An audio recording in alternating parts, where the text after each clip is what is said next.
Assalamualaikum warahmatullahi wabarakatuh. Perkenalkan saya Melisa Putri, NPM 1907-1001, Program Studi Ilmu Hukum. Nah, di sini saya akan menjawab pertanyaan kuis dari dosen pengampu saya, yaitu Bapak Zudi Arman. Nah, adapun soal pertamanya yaitu tentang apa saja yang menjadi alasan mengajukan gugatan.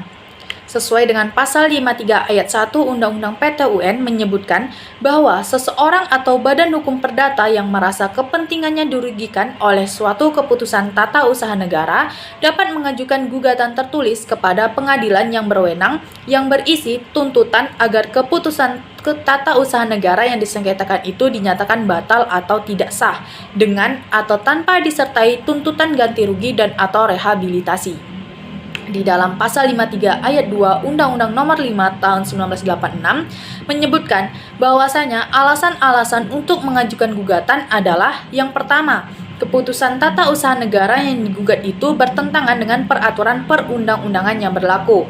Yang kedua, badan atau pejabat tun pada waktu mengeluarkan keputusan sebagaimana dimaksud dalam pasal 53 ayat 1 telah menggunakan wewenangnya untuk tujuan lain dari maksud diberikannya wewenang tersebut. Yang ketiga, badan atau pejabat tun pada waktu mengeluarkan atau tidak mengeluarkan keputusan sebagaimana dimaksud dalam pasal 53 ayat 1 setelah mempertimbangkan semua kepentingan yang tersangkut dengan keputusan itu seharusnya tidak sampai pada pengambilan atau tidak pengambilan keputusan tersebut. Soal kedua, bagaimana prosedur pengajuan gugatan ke PT-UN? Nah, seperti biasanya ya, bahwasanya sebelum melakukan pengajuan gugatan tersebut, harusnya kita juga telah mempersiapkan berkas-berkas penting. Salah satunya yaitu tentang alasan kenapa kita mengajukan gugatan tersebut. Nah, setelah berkas yang kita persiapkan untuk mengajukan gugatan tersebut kita rasa sudah lengkap semua, maka kita akan datang ke pengadilan tun tersebut.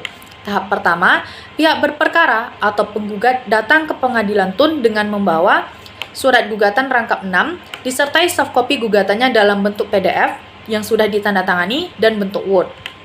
Yang kedua, fotokopi objek sengketa sejumlah 6 eksemplar apabila sudah ada, disertai soft copy dalam bentuk PDF.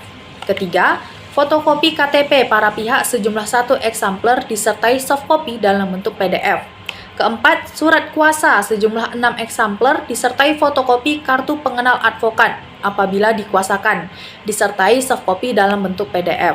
Kelima, tanda bukti surat permohonan keberatan upaya administrasi berdasarkan pasal 75 sampai dengan 78 Undang-Undang Nomor 30 Tahun 2014 disertai soft copy dalam bentuk PDF.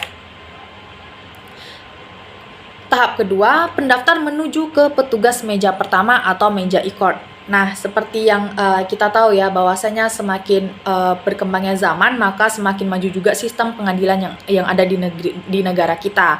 Contohnya sekarang di pengadilan tun itu kita bisa melakukan pengadilan atau melakukan sidang melalui sistem daring, yaitu melalui elektronik yang disebut dengan e-court. Tahapan ketiga, petugas meja pertama atau meja e-court memeriksa kelengkapan berkas dan meneruskan berkas yang telah selesai diperiksa kelengkapannya kepada panitera muda perkara untuk menyatakan berkas telah lengkap atau tidak lengkap.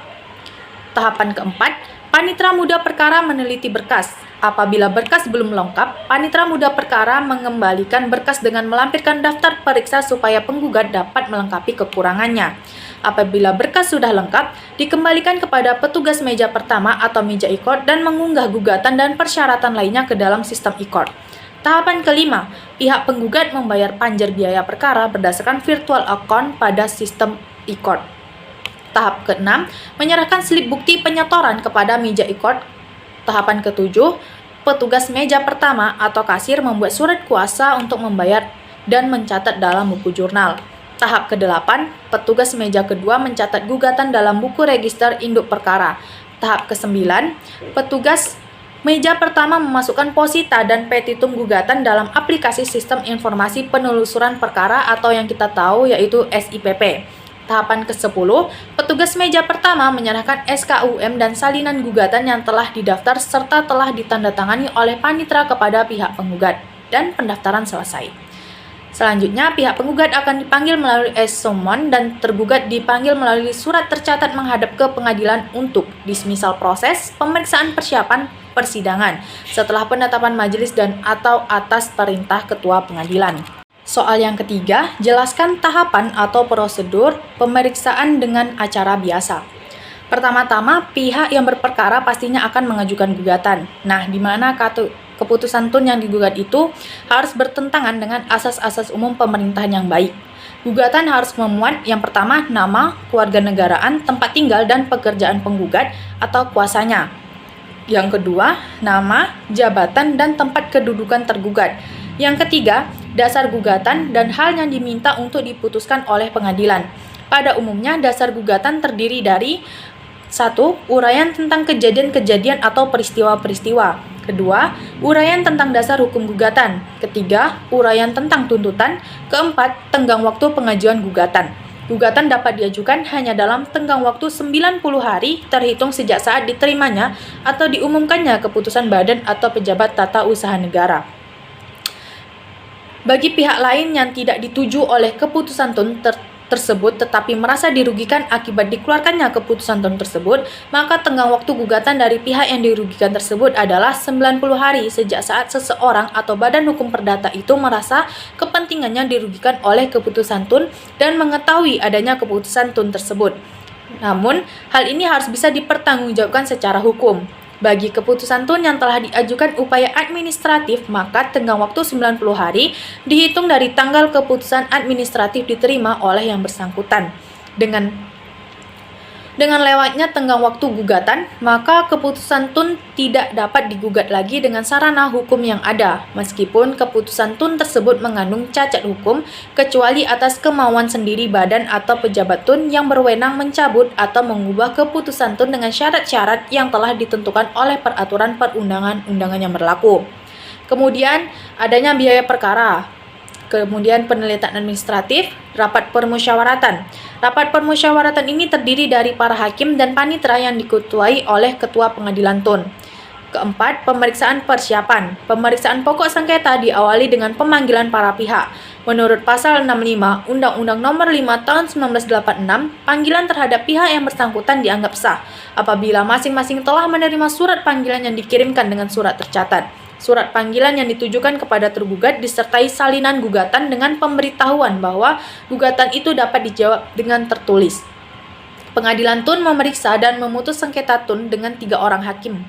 Persidangan dibuka dan dipimpin oleh hakim ketua sidang dan menyatakan sidang terbuka untuk umum atau tertutup untuk umum. Tahapan-tahapan dalam pemeriksaan pokok sengketa adalah 1. Tahap pembacaan isi gugatan dari penggugat dan pembacaan jawaban dari tergugat. 2. Tahap pengajuan replik. 3. Tahap pengajuan duplik. 4. Tahap pengajuan alat-alat bukti. 5. Tahap pengajuan kesimpulan. 6. Tahap penjatuhan putusan, di mana putusan harus diucapkan dalam sidang yang terbuka untuk umum yang tercantum di dalam pasal 108 ayat 1. Artinya siapapun dapat hadir untuk mendengarkan putusan yang diucapkan sebagai akibat dari putusan yang diucapkan tidak dalam sidang yang terbuka untuk umum. Putusan tersebut tidak sah dan tidak mempunyai kekuatan hukum.